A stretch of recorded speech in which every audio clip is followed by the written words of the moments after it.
Josh and I are back, and we're talking offensive line today. But first, we have a new intro prepared for you. Josh has been working his ass off over there on this bad boy, so I cannot wait to premiere this brand new intro. Welcome to the 305 gridiron. Anthony and Josh in the zone. They just slid on, breaking down plays all day. That's the biz on. Every snap, every trap, every blitz on. Talk, turf, talk, tape, talk pride. From the tailgate smoke to the goal line drive. Aqua Ace cooking heat when the mics turn up. If you're repping Miami, put your hands right up. Hey, this the 305 gridiron. Dolphins talk, we live it up. Anthony and Josh, Aqua Ace, yeah, they light it up. Hey, what a banger, dude. Great job on that. Thank you. I appreciate that. Man.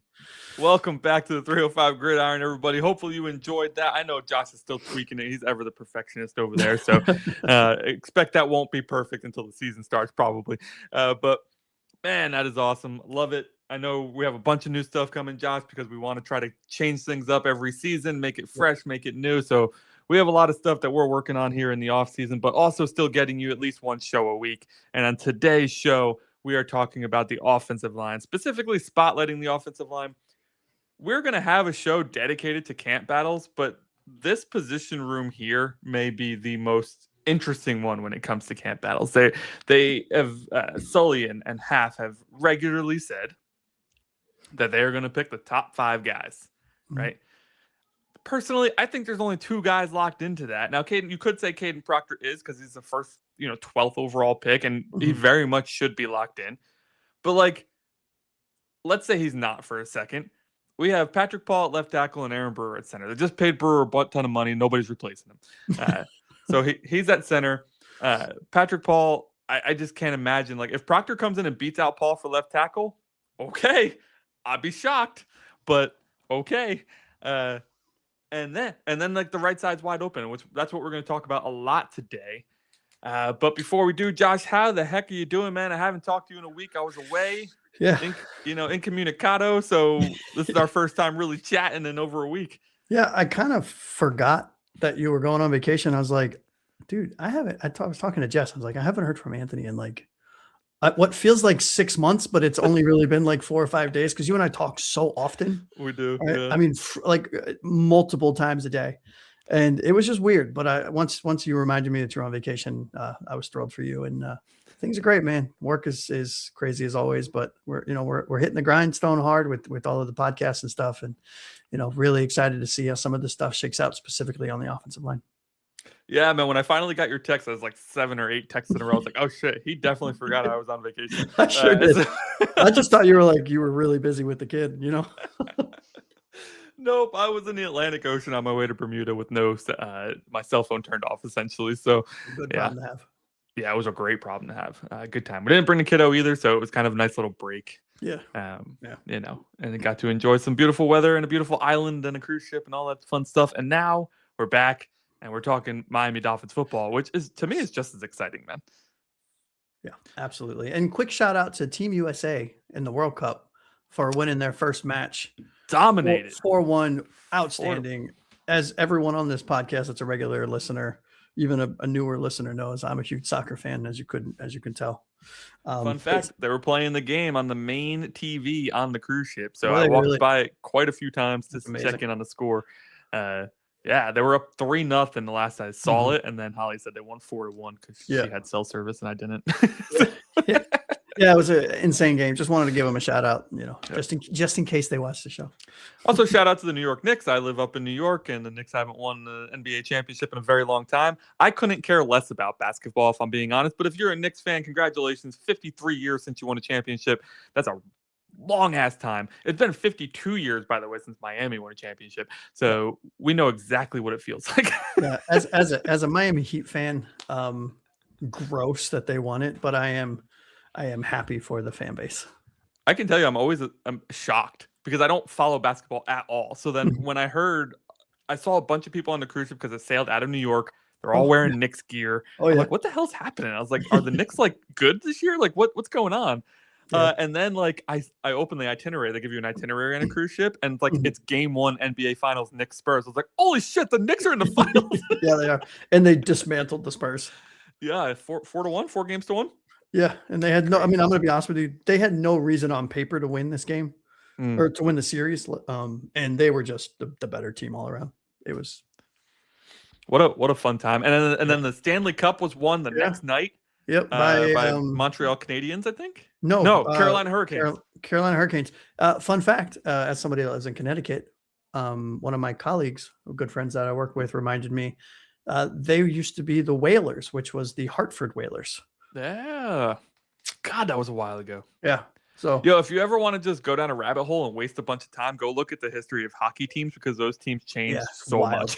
It's insane. Yeah. But let's get to football, I guess. Yeah, I guess so. Hey, it's the off season. There's plenty of other sports going on in like their greatest moments. All we have to talk about football is like speculation. Spotlight. Yeah. Right. So shout out to the World Cup too. I'm excited. Yeah. I do watch the World Cup, even though I'm not a regular soccer watcher. I think the World Cup is fascinating. So it's so great, dude. It's so great, and it's in the continental U.S. or it's not in the U.S. The Americas, right? So it's Canada, South America, and obviously the United States. Holly gets to deal with that traffic because she has to drive down by the Meadowlands a lot for work. Oh, gross. And they're playing at the Meadowlands. It's one of the stadiums, right? Yeah. Yeah, it's gonna be torture. Yeah. All right, Miami Dolphins offensive line spotlight, dude. Let me get into the tiers. If you didn't watch the quarterback or playmakers episodes, what the hell are you waiting for? Yeah, shame on you. By the way, that quarterback conversation was so fun because we try to throw darts at you guys, right? We're just trying to throw a dart at some random storyline that nobody's thinking about. And the quarterback one had some good ones. So go check it out if you haven't watched it already. And there was a hot take. There was a hot take. Yeah. We're hoping to give you some more hot takes today because, like I mentioned, offensive line room, a little wide open. We have some takes that we want you to hear. So let's get into the tiers. First tier is the engine. These are the core players that the offensive line depends on. Then there's the spark plugs. These are tier 2. Explosive, useful weapons who can change games. The wild card is tier 3. These are upside players with an unclear role. And then the prove it crew. I'm adding a little depth to this. I'm going to say prove it crew / depth talent. These are talented players who either haven't earned snaps or veteran players who are just here to play part-time. And then the bubble watches, of course, players who are fighting to stick or carve out a niche role. Who was it? We signed a safety, by the way. I completely missed this. We're going to talk about Aaron Brewer in a second, but we signed a safety from the UFL. Yeah. Oh my God. I literally just saw this. From the Birmingham Defenders or whatever the hell they're called. Yeah. Are you looking it up? I'm trying to. Dolphins signed former UFL. Oh, Major Burns. How Major Burns. That name? Yeah. What a name. He was undrafted free agent in 2025 who played for the Chicago Bears, ends up playing in the UFL. Was one of the star players in the UFL. He is signed with the Dolphins, so he is definitely going to fit into that bubble watch category. But when we get to the safety room, I'm excited to talk about him. And you know what's really exciting about him is he's 6'2". So that is a huge safety. I like him. I like not as exciting as his name, but no, I mean, fucking Hall of Fame football name. And then we're going to talk about Aaron Brewer here in a second. Let's start by saying that congratulations to Aaron Brewer. I don't know the details on the contract, but he did get his contract extension, which leaves only one player left that we believe will get an extension this offseason, and that's Jordan Brooks. Devon Achane got his extension. Aaron Brewer got his. And now Jordan Brooks is expected to get one as well. Yep. So just it looks like 3 years, $52.5 million with $37 million guaranteed, keeping him under contract through 2029. So it's added on to his existing deal. We have him 4 years. For 4 years. Okay, cool. So Aaron Brewer, buddy, I think he leads off the conversation whenever you're talking about the offensive line for the Miami Dolphins. It's interesting how one team's, I don't want to say the word trash, but that's the metaphor, becomes another team's treasure. Yep. Aaron Brewer was ousted by the Tennessee Titans. He was too small. He wasn't good enough. He didn't work in their Power O system. Of course he didn't. He's small. He comes over to the Dolphins where Mike McDaniel and Bobby Slowick are running an agile front and fits in absolutely perfectly. Now with Sully and Half, they run a kind of mixture of power and agility. So they are looking for bigger players on the offensive line, but even they see the talent here. They extend Brewer for 3 more years. He nearly wins. There was an award last year. I always forget the name of it, but it was the first time ever they created an award for the center specifically. And he was like the runner-up or something to winning that. And he's like kind of the captain of the offensive line. He has a lot of young players on this offensive line. He's got a lot of, responsibility to try to help coach them up along with the O-line coach and position coaches and all that stuff. So when you think about Aaron Brewer, man, like what pops into your mind? Is it how lucky we are to have landed him? Because that's what Yeah, honestly. I've always been a fan of Brewer. I know he gets knocked for his height, his weight, and typical centers are a little bit bigger and a lot heavier. I just love what he does. And to hit on something you talked about leadership, what I thought was real cool. I don't know if you saw because you were on vacation when it happened.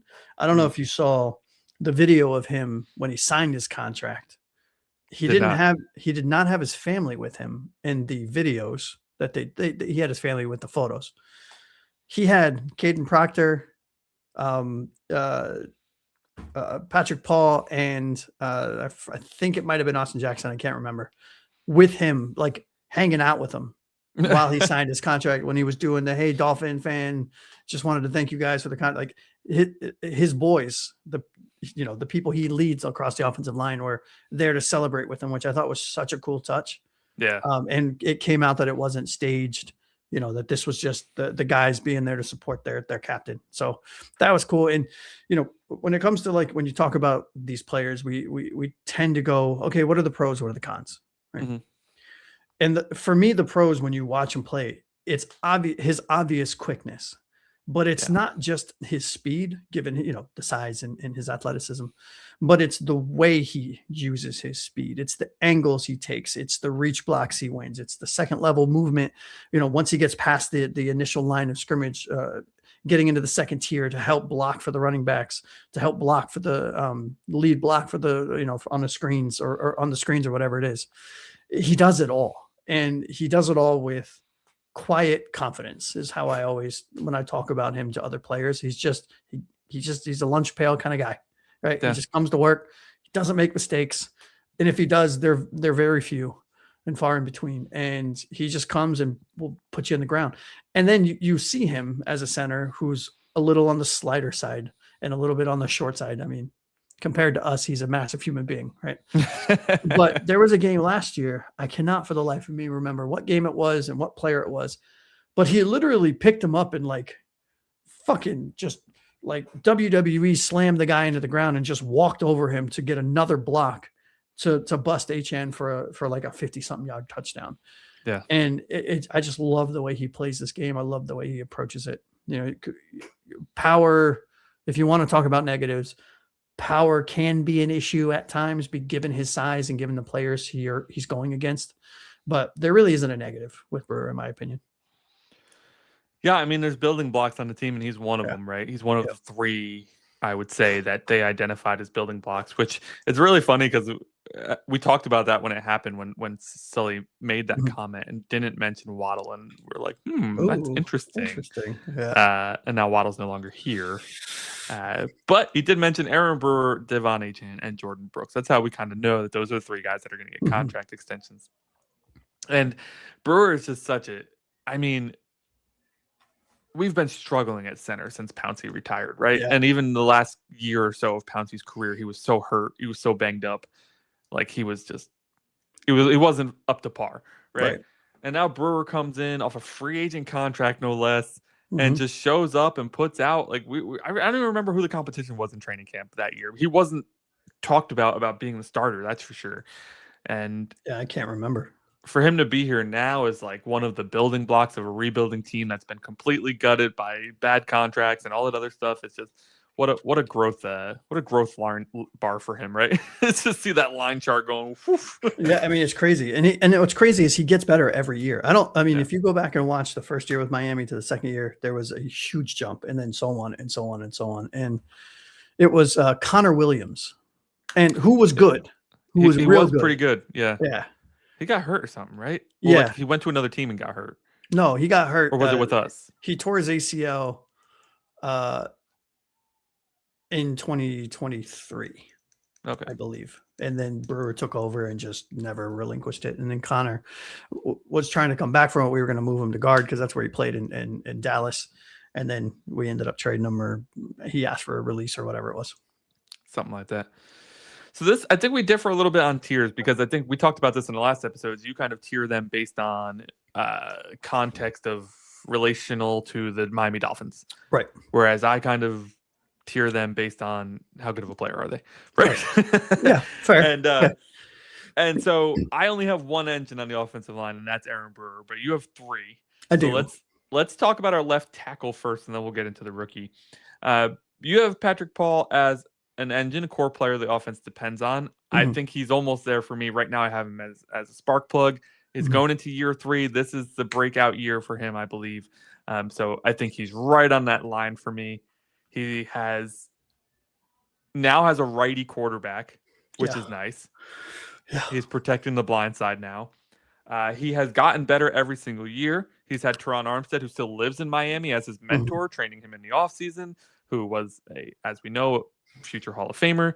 So I think the arrow is just straight and pointed directly up for Patrick Paul. Yeah, and honestly, that was one of the reasons why I put him as an engine, right? Yeah. And if for those of you that don't remember at the beginning, engine is a core player of the offense, right? That the offense depends on. And the reason I put him there was because I can't imagine there's nobody else on the team that could play left tackle to his ability, because he was good last year. I mean, it was first year starting, second year player, go block in the NFL, figure it out, right? And I just love the way he plays. He, like Aaron, is just one of those guys that just keeps his head down and will crush your soul because he is a massive human being. I mean, what is he, 6'8" or something like that? Yeah, the funniest plays with him are where he's lead blocking for Achane down the field, and it's like a safety or something tries to get around him. Like, okay, cute. Bro, you don't even get up to his ankle. Like, Jesus. What's crazy about Paul is that I don't feel like Achane's overly slowing down. No. You know what I mean? Which is Brewer too. Which Anytime is terrifying. Brewer or Patrick Paul are lead blocking for Achane, it's like they're outpacing him, at least for a little bit, until Achane hits the hole and then he's gone. But you know, But when Achane's doing like his jog up to kind of see where the lanes are going to part, I mean, Brewer and Paul are right in front of him. Yeah, and it's really cool to see, because when we drafted Paul out of Houston, I'm going to be honest with you, I was like, who the fuck is that guy? Right? No idea. I had no clue. I was like, oh, cool. All right, sure. That's fine. We need offensive line help. and then you see him evolve into the player that he is. And I get what you're saying, right? He's right on the line. This is the year. And I agree with you. He needs to take another step forward, right? Yeah. He can't afford. He's got too much potential to afford a step back. But I love what I see out of him. I really do believe in my heart of hearts that Patrick Paul is a 10+ year left tackle for the Dolphins. I do too. I mean, he's doing everything right up to this point, and I think that's all you can ask of him. He's gotten better every single year. He's certainly not a perfect tackle yet, but he's working on it. He's working up to it. He had to fill some really big shoes when Armstead decided to retire. But yeah, he still has him there as a mentor, and I think that's huge. Yeah, no, really big, really big. And it's cool to see him now from what I've read. Obviously, I'm not there, but he's starting to take a leadership role, which I think is so cool. Like he took a leadership role with the guy we're probably about to talk with the guy, Proctor, who we drafted this year. Yeah. And really took him under his wing, because they're apparently going to be left side of the line buddies, which I think is a smart move, because I always thought Kaden Proctor would be a better guard than a tackle in the NFL. I forget who show Achane was on. Was it Armstead and Armstead? Yeah. I think it was. And Armstead was asking him about that. He's like, obviously, virtually all the leaders are off the team now. Like, so you probably have to step up and take on a leadership role. Like, how's that going? You're not you're not the outspoken type. And Achane was like, yeah, I just kind of speak up when I need to, knowing that I have to be a leader. And I could see that with Paul too, just kind of being like, I'm going to shut up and do my job until you do something stupid, and then I'm going to tell you. I'm going to throat chop you. Fucking get it right. Yeah, but what's crazy is that you look at the left side, what we assume is going to be the left side of the line. And Kaden Proctor, I think, might be bigger than Patrick Paul. They're very close in size, yeah. So Achane must be salivating. Yeah. You know what I mean? Watch them run to the right side like 10 times, or I'm gonna smack somebody. I'm swear to you, man. I swear to you, if Slowick comes out running to the right side, I'm gonna absolutely lose it. It's the ghost of Mike McDaniel just haunting the Dolphins.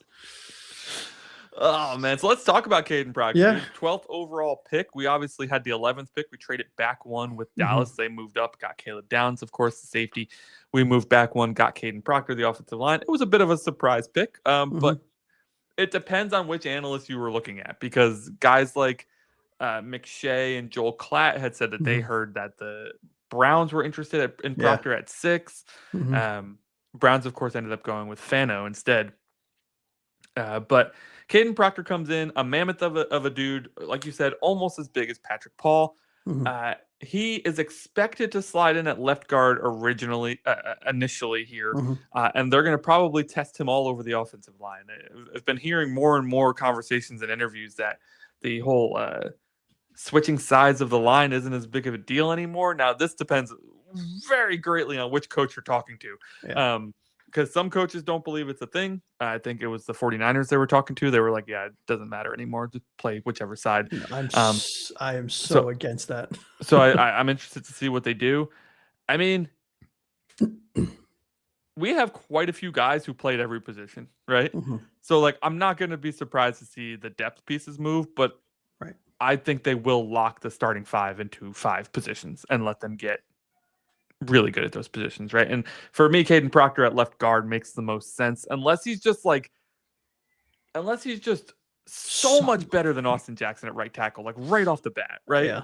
Like if he lines up at right tackle and it's just so natural and he's so smooth, and Austin Jackson just looks like an old woman in a walker compared to him, I just don't envision that happening. But hey, if it does, I'm not going to be sitting here on the show going, "Oh, well, he played the left side in college." Blah blah blah. Like clearly, he's doing something right. Yeah. You have him down as an engine. I'm looking at him as more of a wild card, which is what I give to most of the rookies. If we're being honest, I do think though I hated the pick when it happened, but the more I'm seeing of this, I'm really hoping that this works out. Yeah, like you, I wasn't. I didn't hate the pick. I was just confused by the pick, especially with somebody who I thought was a non-trade away candidate in Caleb Downs being there at a position of need for us. Right? Ruben Bain was also there. Right. I was like, there's no fucking way. There's no way we're not coming away with one of our 2 favorite players in the draft. Yeah. In either Ruben Bain or Caleb Downs. And we came away with Kaden Proctor. So naturally, it took me a while to get over getting kicked in the taint, right? Live on the show. Yeah. And if you guys have not seen our reaction, do yourselves a favor. We live streamed the first round. Should be easy to find the live. We haven't done a live stream in a while, so go to our channel, go to live streams. It's hilarious because I've watched it back and it is a comedy of fuckery, and it is it's a really good watch. But anyways, the more I sat with it, like the next day when you and I were talking, I was like, dude, I'm kind of in on this. Like I kind of see the vision, and for those coaches in the NFL, they obviously know more than I do, but we witnessed a prime example of what happens when you take somebody that has played most of his career on one side of the offensive line and you plug him in on the other. And not just plug him in on another side, you plug him in at a whole different position. That was Savanniah last year, and it was a comedy of disaster. It was not a good season. Now, I'm not giving up on him by any stretch. I think it was very smart to put him back on the right side, which word on the street is he's getting every opportunity to start at right guard. But the same goes with Kaden Proctor. To your point, lock him in at a position. I don't care what position it is. I happen to believe left guard is his best position. Lock him in and don't move him. Let him learn how to be a professional in the NFL before you start moving him around everywhere, because we saw what happens. And Liam Eichenberg was never on anywhere in the same stratosphere of a talent as Proctor is. But you saw what happened when a team doesn't let a rookie develop into a player. We were moving them all over the place, and it just doesn't work. It doesn't. And the reason I have Proctor as the engine, if you will, right, one of the engines, the core player that the offense depends on, is because we kind of have to. Yeah. We not only took him 12th or 13th, right? 12th because we were 11th. We not only took him 12th, but we need him to work because we have 67% of our total cap space getting allocated to dead cap, like for players that are no longer on this team. We need our rookies to play well. We need our high first round draft pick on the offensive line to settle in a position and bust some asses. And I do think he will. I think we will see some growing pains. Yeah. But, I mean, look, as a rookie, the learning curve is real. I think offensive linemen and tight end are probably two of the hardest positions to transition from college to the pros on. Mm-hmm. So he's going to have to want it. He's going to have to put in the work. And for everything we are reading and we're seeing, he is. All of the reports from Travis Wingfield on Twitter when he was covering kind of OTAs and mandatory mini camps is that Kaden Proctor was looking phenomenal. So fingers crossed, right? I selfishly kind of want him to work out at right tackle just so we have the bookends done. Mm-hmm. I just know that's probably not likely. No. And what keeps me sane with that, because I would think that too, is that next year we have $158 million in cap space. We can buy a solid right tackle. You know what I mean? Like we can buy whatever we want with that kind of money. Yeah. So if we can, I just want Kaden Proctor to lock down a spot, a starting 100%. Spot on the offensive line. I don't give a shit where it is. Yeah. And I mean, I think it was especially shocking this selection, and I won't talk too much about it because we have definitely talked a lot about it. It's just because, we talked about, I didn't really want an offensive lineman at 11. Right. And then Vega ends up being on the board still. Right. Yeah. And then we pass on him to take a tackle who they're going to put at guard. And it's like, okay, well, here we go again. But hey, if he can utilize that size in the NFL, I think he'll be fantastic. I know there's questions about whatever laziness. That was his freshman year of college. It was his weight, right? Yeah, and it was his freshman year in college, and hasn't had a problem since. So I think that's the left side. I think the left tackle is Patrick Paul. The left guard is Kadyn Proctor. The center is Aaron Brewer. Yeah. It's all but locked down at this point, at this very early stage of the year, at June 15th, the day we're recording this. Feels like that's pretty locked in. Agreed. Let's move to the right side. Yeah, and before we move to the right, just thinking about left tackle to center, how does that feel inside right now? Do you feel optimistic about it? Do you feel confident about it? Are you questioning some of the choices? I feel cautiously optimistic about the left side of the offensive line. Yeah, I feel if those three gel really well, we know that probably takes 5 to 6 weeks alone. They always say that offensive lines take forever to gel. But if they gel and Kaczmarek, who we talked about last show, ends up being as good of a lead blocker as they say he is, Achane may have 2,000 yards this year, or more, because they're just gonna keep running it, and they're gonna be like, "Stop us!" Right? Come at me, bro. I don't think Hafley is looking to throw the ball 40 times a game.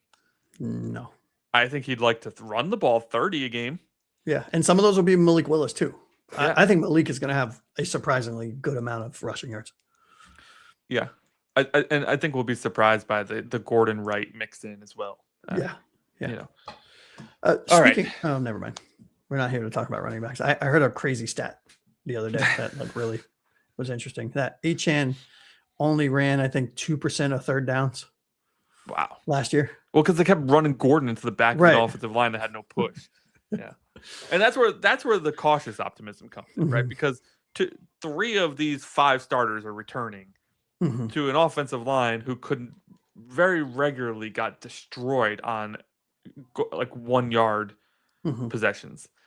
And I mean, people keep saying, well, Ollie Gordon sucked. Ollie Gordon was getting hit before he even got the handoff. Yeah. Rick, the fact that he got a yard was amazing. Right. I mean, he was getting hit before Tua could get him the damn ball.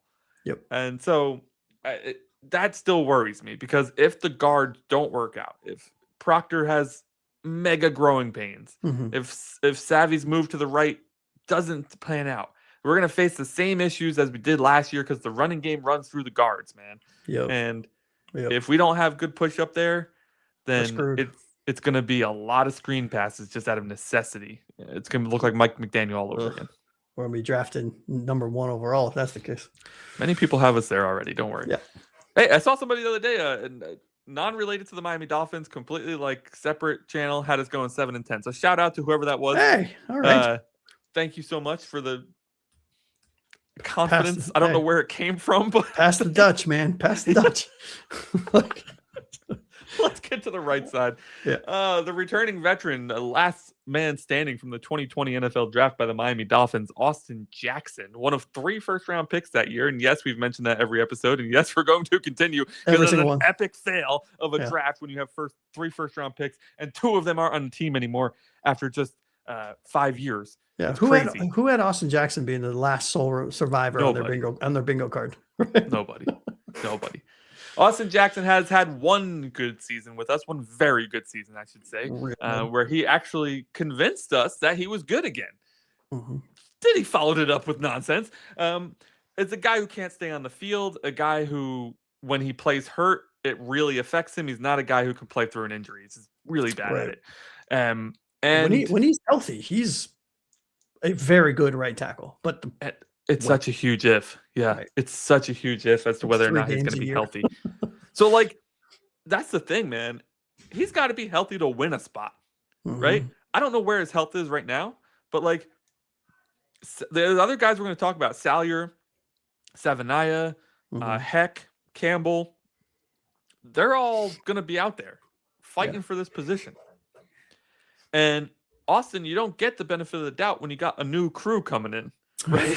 Well, yeah. It's an entirely new GM, an entirely new offensive line coach, an entirely new head coach. The only person returning who knows anything about you is the offensive coordinator.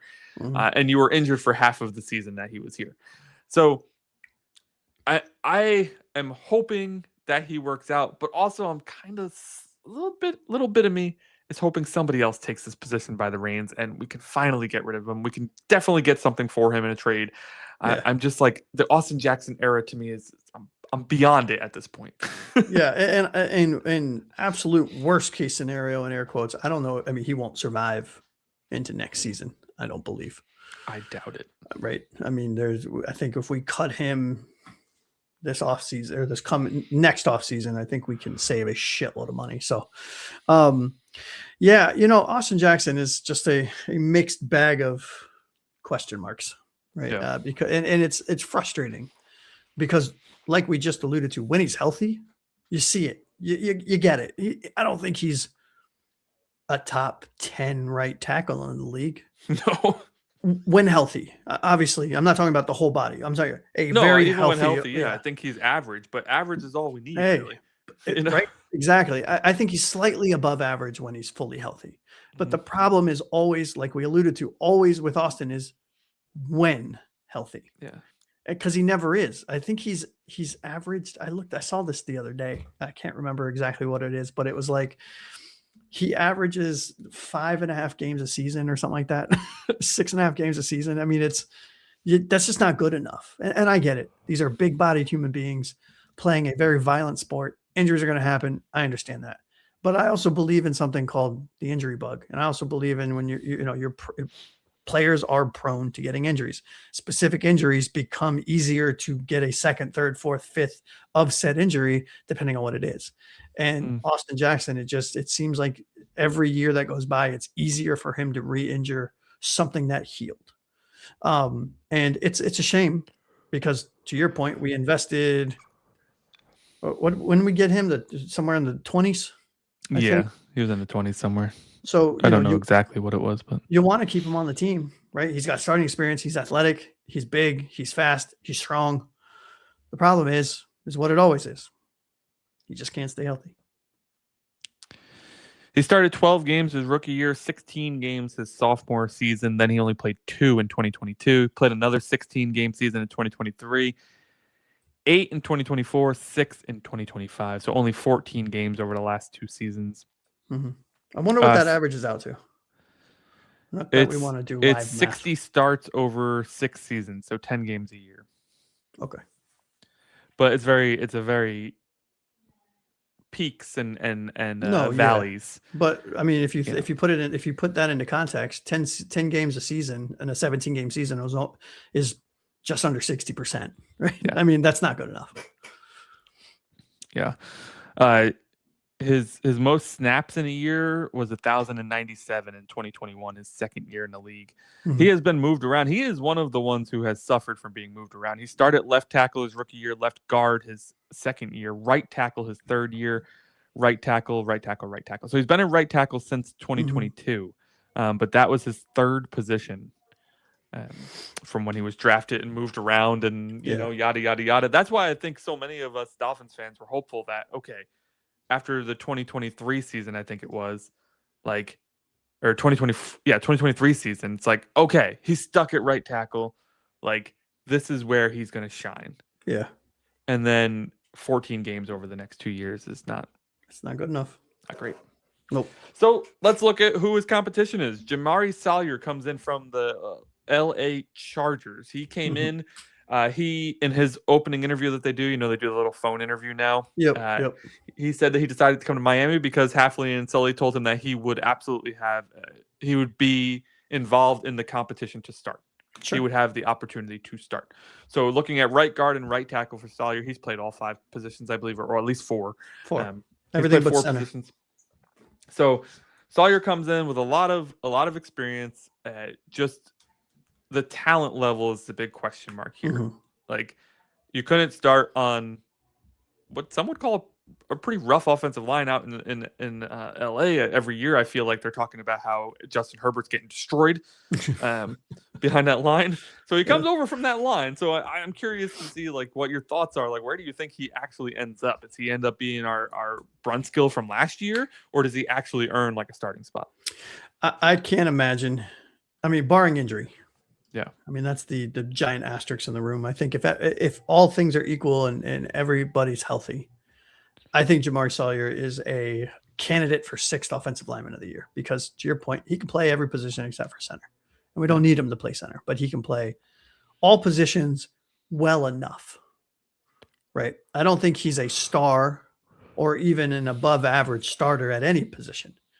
But what he gives you is above par at every at 4 of the 5 positions. And as a swing tackle or as a multi-position offensive lineman, that's all you could ask for. And if he doesn't start, I don't think that that's a failure. I really don't. I mean, that means a couple things happen. That means Savanniah, for example, locked himself in and proved to a new regime that he can hold down one of the offensive 5. Austin Jackson is healthy. I think Austin Jackson is marketably better from a talent standpoint than Salyer. The problem is Salyer's never injured, right? So it's the give or take. So I think Salyer being the 6th offensive lineman is not an indictment of a failure on him. I think it's more of a boon to the other guys that are clearly more talented or have younger legs that just solidified themselves on the starting 5. What's really great about having Salyer, and we talked about this last year with who was the guy we got from was it the Browns, who we signed, who was like our 6th offensive lineman, and then he ended up starting when Austin Jackson went down. Forgot what his name was. Was that Jackson Carman or something like that? No. Danny Brunskill was our swing guy. Yeah. Who was our right tackle? No idea. I am drawing a blank. But while Josh is looking... Yeah. Who? Filibuster. Oh, while Josh is looking at a fun fact, Salyer was the starter for the Chargers for 2 seasons, his rookie year and his second year. Then when Jim Harbaugh took over the head coaching position, Salyer was relegated to actually a depth position. He only played 4 games in 2020, or started 4 games in 2024. He played 17. He started 5 games in 2025. He played in 13. His first 2 years, he started a combined 31 out of 34 games. So nearly 100% start rate in his first 2 years. So he's got 40 games started, 64 games played in only 4 years.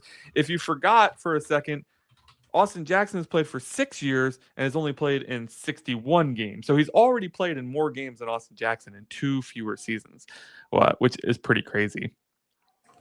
Again, he's 6'4", 325, so I think he's definitely more well-fitted to play guard. I think he is a serious competitor for the right guard position, not so much for the right tackle position. So I think there's really going to be an interesting camp battle to watch between Salyer, Savanniah, potentially the rookie DJ Campbell, right? And then there's a whole heck of other undrafted free agents and veterans who are looking to make a name for themselves or make a statement, make the decision tough on the coaching staff. And I think right guard is really our most wide open position on the line. Yeah, Larry Borum. That's who I was thinking of. So Salyer is this year's Larry Borum. And he came from the Bears, I think. He did. Yeah, Chicago. Yep. And Larry Borum signed with Detroit. on a 1-year Yes. deal this offseason. But Borum as a 6th offensive lineman that comes in to spell minor injuries or fill in for a game or two, phenomenal signing. Sure. Larry Borum having to start 5 games for you, not so great. Not great. And that's kind of where I classify Salyer. I think Salyer is probably a little bit more talented than Larry Borum. And he's also, I think, a little bit younger, if I'm not mistaken. It's only 25, yeah. Right. So I like the mix. You never want to see, role players become starters or be forced into starting. And that's the thing. Which is he? Because he spent 2 years as a starter, 2 years as depth. Yeah. So we're going to find out. Well, exactly. Yeah. I have him as a wild card, by the way. I don't know what your tier was for him. I have him as a spark plug, which is an useful weapon who can change games. Because when I thought about him, it was as a fill-in, somebody where you could put him at anywhere across the offensive line except for center and not worry about it for a play, for a quarter, or for a game. Yeah, I went wild card, upside player with an unclear role. I think that nailed it. Pretty much defines him, right? I mean, speaking of upside player with an unclear role, how about Jonah Savanniah? This guy we traded up for in the 2nd round last year. We were super pumped for this. I mean, I wasn't because I don't know anything about offensive linemen, but you guys were really pumped for this. So you got me really pumped for this. He comes in, he gets moved immediately from his starting position of right tackle in college to left guard in the NFL, something that made absolutely no sense to us as fans because we had a wide open hole at right guard. It's not like there was somebody who was already there. There wasn't an incumbent at right guard. So he gets moved to left guard, has a very forgettable rookie season. Now Hafley comes in, moves him back to right guard in, pretty much an open competition with the other guys that they brought in. I do think that Savvy has the upper hand at the position. But I don't believe it's going to be handed to him. He's going to have to work his butt off for this. Agreed. Yeah. And we're reports and what we're hearing is that he's actually looking much better on the right side at right guard than he ever did at left guard, which is promising. Now, again, what are they going to say? This guy sucks. Right. No. So, I mean, take it with a grain of salt, right? But I like what we're hearing and some of the clips that the Dolphins media has shared. He's looked good. Like he looks in good shape. He's fast. He's, whatever. He's the giant question mark, isn't he? Right. I mean, you kind of Austin Jackson, you know what you're going to get. He's going to be injured. Hopefully he's not. When he's healthy, he's okay. When he's not, he's not. Aaron Brewer, phenomenal. Top of the league center, in my opinion, probably top 2, top 3 center in the league. Promising rookie at left guard. Potential franchise left tackle. He's the giant question mark in the room. Yeah. Are you going to grab the bull by the horns and be the starting NFL guard? Or are you going to let the opportunity go by the wayside and fall into a support role and be out of the league in 3 years? So I'm curious what tier you have him in because I'm stuck between 2 of them for him. I'm stuck between a wild card, upside player with an unclear role, and prove it crew because he has talent but needs to earn snaps, right? I think those both define him in a way. Yeah, I originally was going to put him in the spark plug, being a useful weapon who can change games because I do think he starts. And again, when I was classifying these players, it was through the lens of Miami Dolphins. It wasn't as a player. But I have him. I think I settled on a wild card, upside player with an unclear role because we don't know what we're getting. Yeah. Moving back to the right side is great, but now he's got to switch the left side guard or the left guard brain off and find the right tackle brain again and make sure it works properly.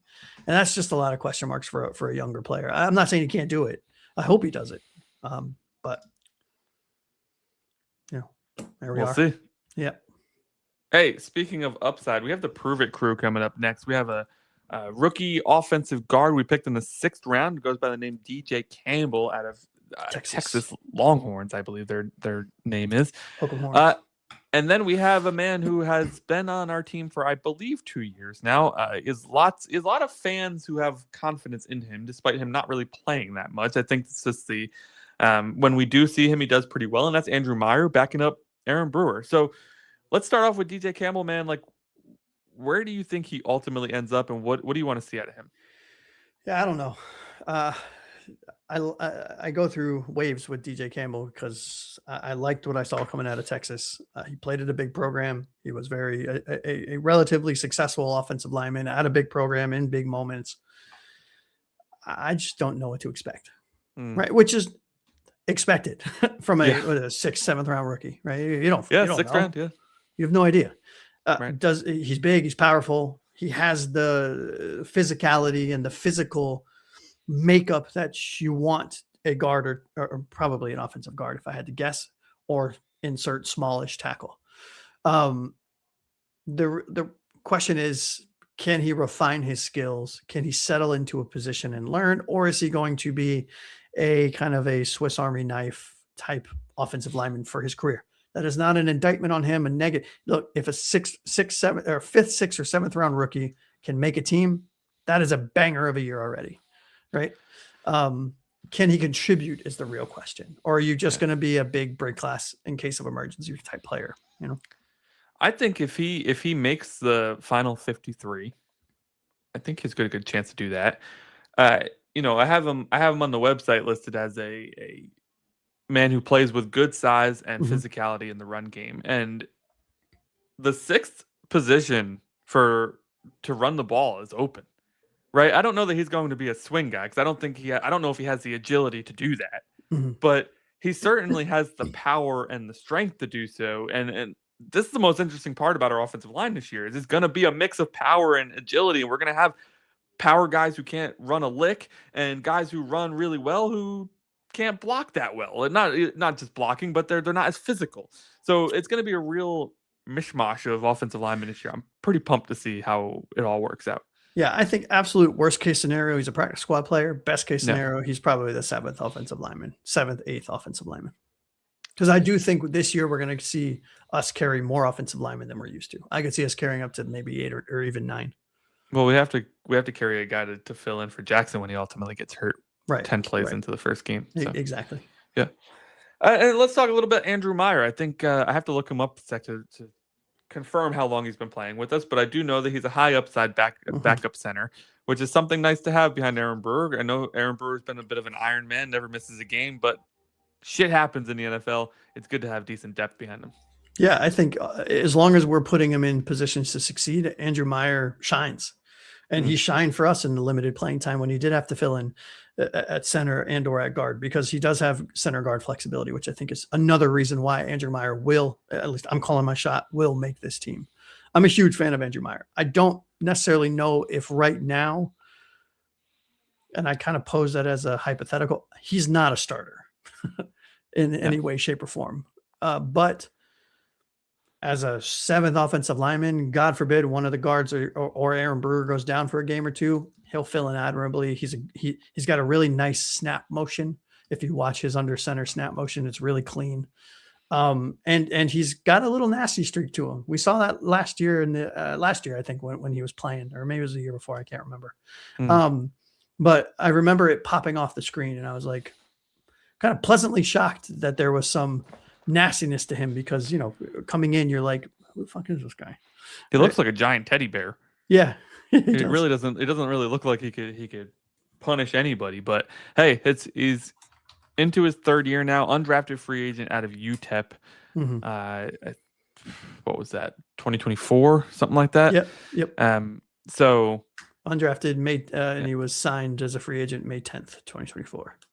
Yeah. So like you said, man, it's nice to see UDFAs that are just kind of sitting back there in the shadows, developing their skills, getting better and better. And like, obviously the new staff didn't cut him just right off the bat. They weren't like, this guy's not useful, let's purge him. They kept him around. So we'll see how they truly think about him when now we only have 1 cut day. Remember, there used to be like 3. Yeah. It goes from 90 to 53 or something like that in a day. Yeah. So there's upwards of, there's over 1,100 players that become available. Yeah. What a day. 1,200 people lose their job and we're all jeering at them for some reason. Yeah. So sports are weird. I know. We're fucking fanatics.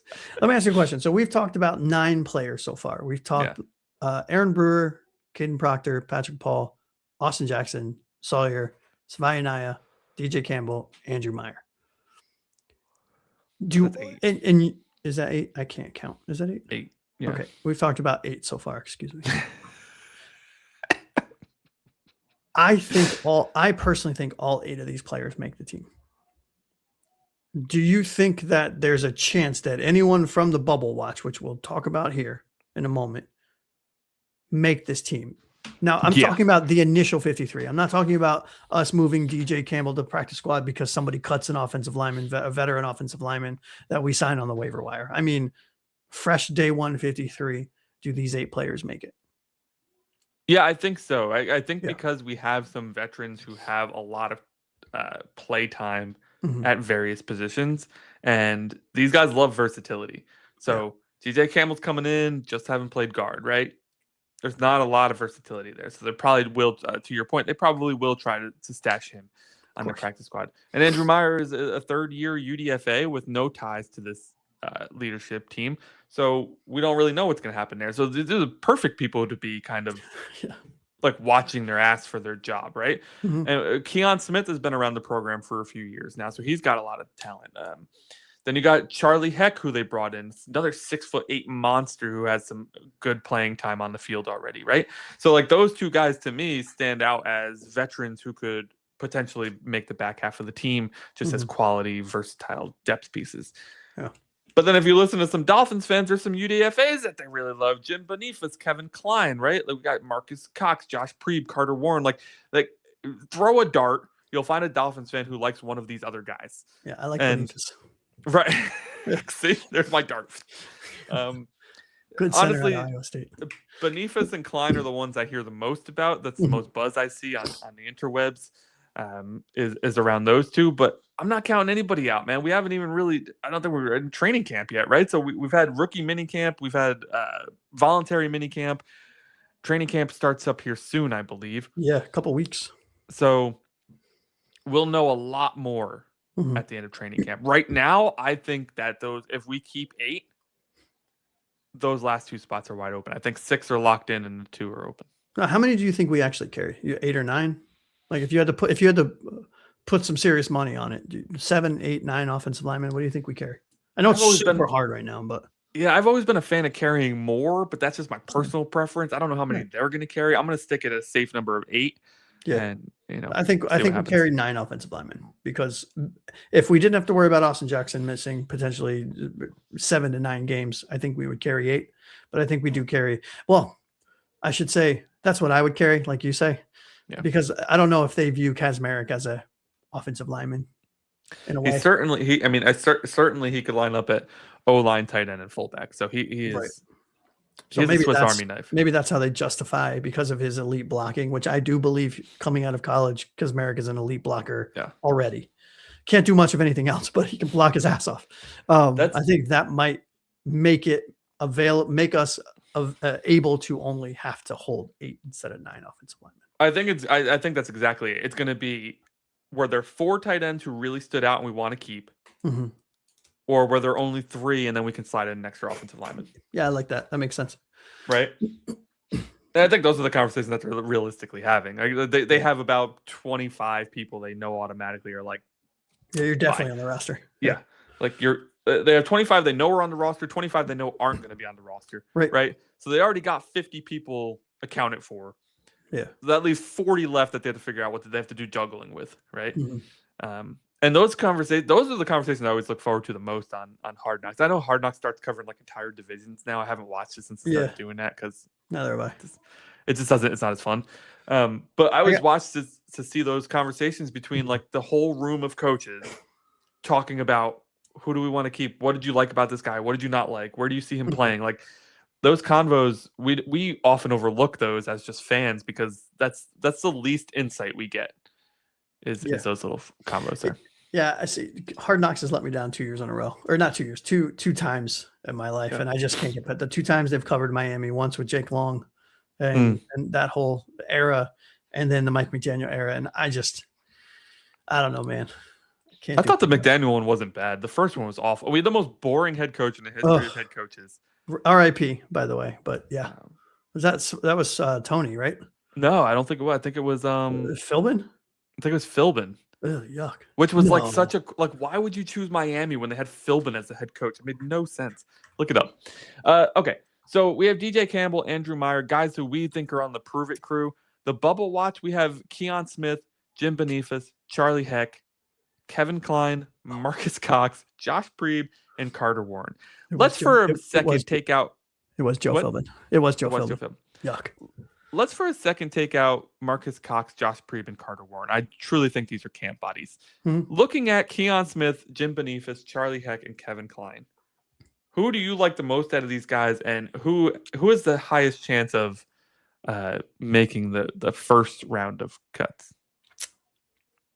That's tough, dude. Well, I could see a scenario in which not all three, but one of each, like each one of these players makes the team, right? So if for example, they decide they move away from Andrew Meyer, I could see them keeping Boniface, right? Because he's a backup center. Keon Smith has been around this team forever, it feels like. And where this regime, for the most part, doesn't have any ties to him. He is a veteran offensive lineman. Those are coveted. They don't grow on trees. And I think Charlie Heck is one of those type of kind of 6'8", offensive tackles that when you think about sub players, so players that are subbing in for tired players, exhausted players, injured players, you want to try to get the same body type so you don't have to change the scheme too much. Yeah. And I think Charlie Heck being 6'8", Patrick Paul being 6'8", I'm not saying they're the same talent level, but from a physicality standpoint, they kind of look the same. Yeah. So that's how I could see Heck making the team, right? And he's experienced in the NFL. If I had to put my house on the line, I think Keon Smith makes the team over everyone else because he's got guard tackle flexibility. He's been around Miami for a while. There's tape on him. He's familiar with with some of the coaching staff. He's familiar with some of the players. It just kind of makes sense. It's not who I would choose. Yeah. But of those four, that's who I would choose. Yeah, I think Heck makes it. I think Yeah, they targeted Heck early on along with Salyer. He's Green Bay, right? Out of Green Bay? Tampa, actually. Tampa. Gotcha. Tampa. Yeah. So I think he is their Austin Jackson plan B. He could 67 games, 29 starts. He's played more games than Austin Jackson and Salyer, actually. So I know he's not the same frame as Jackson. I think you do prove a really good point there that his 6'8" frame makes him a really good backup to I'd like to have 2 6'8" tackles. Sign to Patrick Paul on the left. But I truly, when they first made that signing, I thought to myself, who the heck is that? Pun intended. And then I was looking at it and I was like, okay, it's a veteran with 67 games played. That is incredibly valuable to have on your offensive line. And then I kind of forgot about him like everybody else because he was one of the first signings and a lot has happened since then. Now that we're going over it again, I'm looking at it and I'm just trying to put my mind where their minds are, right? And if your first order of business is to find depth pieces for your offensive line and you targeted 2 guys and you signed both of them, I just find it really hard to believe you're going to let one of them go. Yeah. And so I think Salyer and Heck are virtually locked in, which leaves potentially only one spot left for Campbell, Meyer, and those other 3 to actually fight for. Okay, so let's go with that. Makes total. You convinced me. Right? Not that matters, but yeah, I didn't realize Charlie Heck had started that many games, and I think that's the same argument with better starts and stats than that I made for Keon Smith. Right. So I think Charlie Heck, that makes total sense. So if there's one spot left for DJ Campbell, Andrew Meyer, Keon Smith, or insert Boniface or Klein, who do you think makes it? And in my opinion, this is really down to DJ Campbell and Andrew Meyer, right? If we're being honest. Yeah, I think Keon Smith's in there though. He just sticks around, man. He's like a freaking guy who just won't go away, Yeah. A little fly who's buzzing around your desk, but you can never get him. Yeah, he's the cable guy. He's the cable guy. It depends if they want to go with an upside guy as depth or if they want just another. He's played some games. He's a depth piece. Personally, I would go with the upside guy. I agree with you. I think Andrew Meyer and Campbell should be the guys. But man, it's only one, right? No, I know, but I think it's between those 2. Oh yeah. So here's why I think it's Meyer. Probably go with Meyer because I don't want another center. There you go, nailed it. That's the literal only reason why I think Mayer would make it over everyone else, assuming Charlie Heck. Oh, is it Mayer? Have I been saying it wrong the whole time? My bad. Fuck if I know. Mayer? I don't know if it's Meyer or Mayer. It's both. I've heard it both ways. That's why I think Andrew's going to make it. Andrew M. Because of he is the only center backup we have, or backup center. Jesus. I mean, our fellow YouTubers seem to like this Kevin Klein kid too. I don't really know much about him out of Boston College, but I definitely am keeping an eye on him during camp battles. The other ones I haven't really heard much about. I wonder if he was there when Halfley was at Boston College. Could be. Because if he played there for 4 years at least, then he would have crossed paths, I believe. Because Halfley has only been in the league, back in the league for a couple of years, I believe. That's true. Yeah, that's true. Anyways, that's a good point. Something to watch. Yeah. You want to hit the summary and then hit our confidence grades? Yeah, let's get into the summary. These are just different groupings that we put these guys in. You'll see what we mean once we get started, and it's hard to explain. So let's talk about our foundational pieces. How many of these guys do you think are part of the foundation of the offensive line? These are kind of our locked and loaded guys. They are just write their names in ink, bro. It's not changing. How many do you have? 2, borderline 3. I think 3 because of draft capital. Yeah. All right. I have 3 as well. Yeah. So Brewer. Yep. Patrick Paul. Yep. Proctor. Wait. Brewer, Patrick Paul. Wait. I can't even give a straight face. Kaden Proctor. Kaden Proctor, of course. Yeah. I don't really want to put him there yet. I'm putting him on a pedestal before he's played a single snap, but you're taking 12th overall, buddy. You better be a foundational piece. Yeah. Right. And if you're not, you will hear from us. Who is your most important? Give me one. I see the list here, but give me one. Who's your most important developmental player?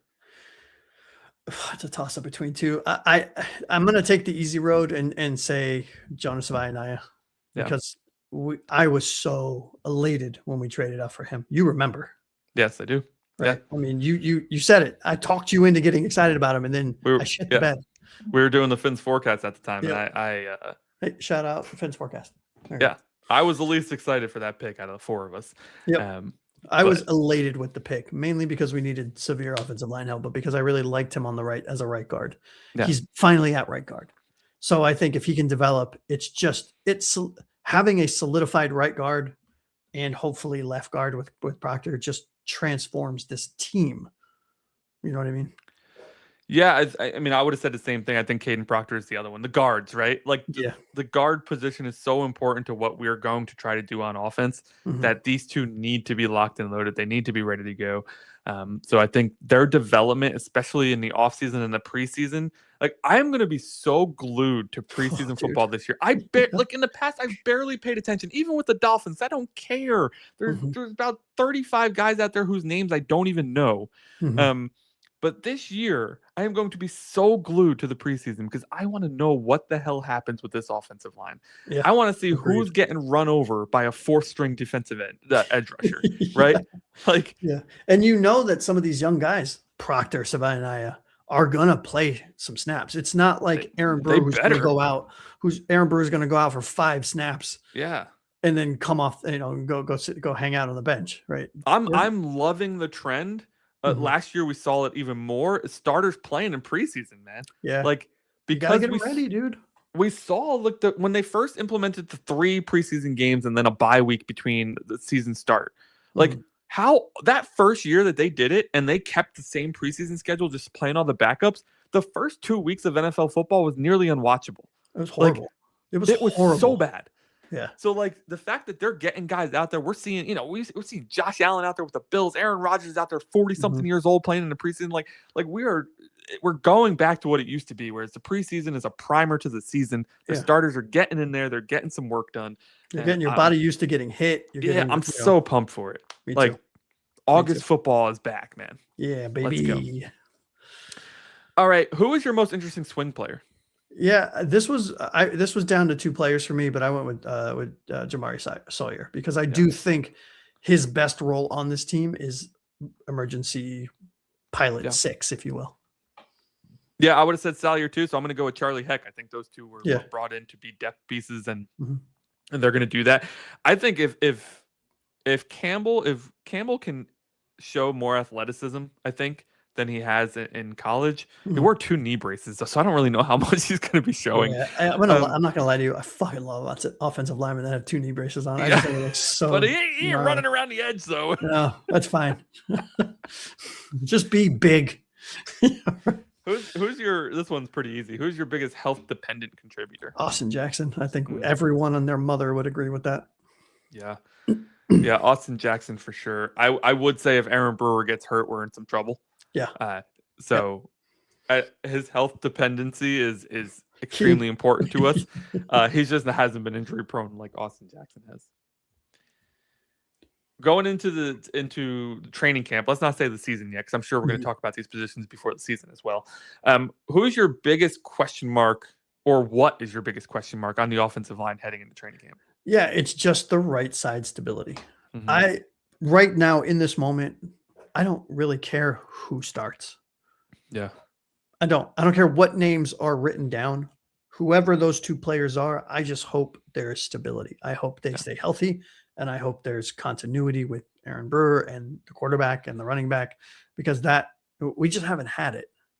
Yeah. I'm sort of the same, except it's the whole line. I want the names on paper ASAP. Yeah. Like, give me the names on paper ASAP. Who are your starting 5? They're living and breathing, and they're seeing so much more work than we are. They're seeing attitudes, they're seeing personalities, they're seeing work ethic. Like, you have to know by the end of training camp who your starting 5 are. Please do not drag this into the preseason. Like, can't stand it, dude. Like, it doesn't need to be. The preseason should be time for them to gel, not time for you to figure out what you already know. Like, get your top 5 figured out at the end of training camp. Get them locked in. That's what that's my biggest question. I can't be the only one that gets insanely frustrated when that happens. It's like, what have you guys been doing? Right. What have you been watching for the past, like, once the draft is over, all the offseason workouts and stuff begin, what have you been watching for the last 6 months or whatever? Yeah, I can't imagine it's overly complicated to know who your best 5 is. Yeah. Now, whether those are the 5 offensive linemen that you want, that's a whole nother conversation. Right. But from a talent level, you should know who is your first depth chart 5 offensive linemen. And if somebody beats them out in the preseason, fucking great. So be it. You know? And I want to see that conviction, right? You guys are these guys have been extremely convicted so far. I love it. The draft was amazing. It was not players that some players we really liked. I was about to say, wait a minute. But there were 1, 2, maybe 3 picks that we were like, what the hell is that? Yeah. And then we hear the excitement from Hafley, the excitement from Sully, and we're like, I'm going to run through a wall for this guy. Let's do it. Right? And it's like, show that same conviction when you're deciding this offensive line, because I think they know, right? We're not telling them. We're amateurs on the side doing a podcast. We're not telling them how important the offensive line is. They know. But I'm just hoping that there's not, like, they don't seem like the type to play games, but I got so sick of the games from the Mike McDaniel era. It was like, well, maybe we'll play 2 or maybe we won't. Shut up and just tell us who the starter is. Like, you're not getting an advantage. It was so frustrating. And I do think one of the main things that this coaching staff makes me feel is comfortable, because I genuinely believe what we see is what we get with them. They're not the type, they don't seem the types to blow smoke up our asses, to try to, go around. They're the fastest from point A to point B is a straight line. That is how they have, in my opinion, conducted themselves so far this offseason. And I think a lot of people can relate to that. Anybody who's moved up in their job, or who has wanted to move up in their job, who's worked towards it. Like, the more conviction you show towards what you know and what you do and how you act at work, like, the more confidence people have in you. And I've never understood the coaches who play these games in the media. And, like, maybe they're not playing those games behind closed doors, but your players are still watching your interviews and stuff, right? Like, everything you put out there is judged. So by players alike and us, Especially especially by us. Give me your room confidence grade. Yeah, so this is just for those of you that haven't figured it out. Room confidence grade is how we feel about the entire offensive lineman room, who we think might be the final 8, final 9, final 7, whatever it is. I gave it a C+.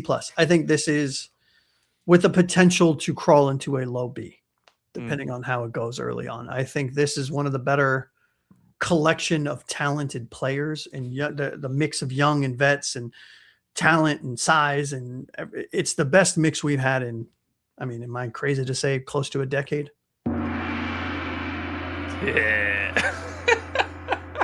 No, I agree. I actually went with a C on this. I think the unit looks pretty average right now because there's 3 question marks on it, right? I know left guard is an assumed fill-in position, but we don't know yet. So until this is further along, until we have a more stable news on what it looks like, I'm going to sit right in the middle at an average C. I love it. C plus and a C. On the same Hey man, page. did you know we have 204 subscribers at this point? Absolutely insane. We love all 204 of you. You are our best friends. Listen, we're trying to get to 250 by August 11th. We are not running out of time, but it's getting closer, and our numbers need to go up, up, up, up, up. So if you know somebody who's watched the show, or if you have watched the show, especially if you've made it to this point, over an hour into the show, and you're not subscribed, why? Just please. And we looked at the analytics on the back end. I think 80% of viewers aren't currently subscribed. Just hit the subscribe button. Doesn't cost anything. Super easy. Really makes a difference for us. Yeah, it helps us out a ton. It doesn't matter. We're not expecting to get rich off of this channel, but we do like to see you guys getting involved, especially since live streams are coming back very soon. Very soon. So we want to see you all in the live streams, and the best way to know that we are going live is to be subscribed. Then you get a notification. It's super easy, right? Yep. So and, 200. Yep. And if we meet that 250 goal by our arbitrary deadline that we self-imposed, we will be doing a real fun giveaway. We're going to be giving away a Dolphins jersey and some Dolphins swag to a lucky subscriber. Yeah, shows to look forward to. Obviously, the rest of our spotlight as well. Defensive line spotlight coming up next week, and then the edge rushers, linebackers, defensive backs, and then on July 20th, Sure. I think it's July 20th. We are getting into training camp battle previews. That's just over a month away. It's crazy, dude. When does preseason start? Our first preseason show will be on July 29th. It'll be our first live stream of the year, of the new season. July 29th, we're coming at you with our preseason preview, which will go over all the bubble players that we're keeping an eye on, the battles that we're extending from camp to the preseason that still haven't been resolved, and just generally what we expect to see in the preseason. And I assume between now and preseason game 1, we will also be doing a 53-man roster show and probably a schedule, whatever you call it, where we pick how many games we're going to win and lose.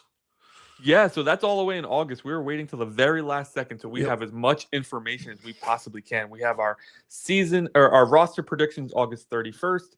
Nice. Reacting to the final roster on September 2nd, and then our season predictions, our final season predictions. One of my favorite 7th. shows of the season. It's one of my favorite shows of the season. And if you're new here, we do 2 shows a week during the regular season. Monday night, you will find our reactions to the previous game. Wednesday night, you will see our preview for the upcoming game. If there is a game on the night where we're supposed to podcast, obviously we get that pushed back a day. But we have no primetime games this year, so it's not going to happen. You'll find us every Monday and Wednesday. Let's go. Consistency, baby. Absolutely. So this episode, unfortunately, is over, though. Join us next week for the defensive line spotlight, and hope you enjoyed the offensive line spotlight. For my boy, Josh, a.k.a. Aqua Ace, over here to my left, I'm Anthony Pinzone. Thank you so much for watching, and until next time, fins up, baby.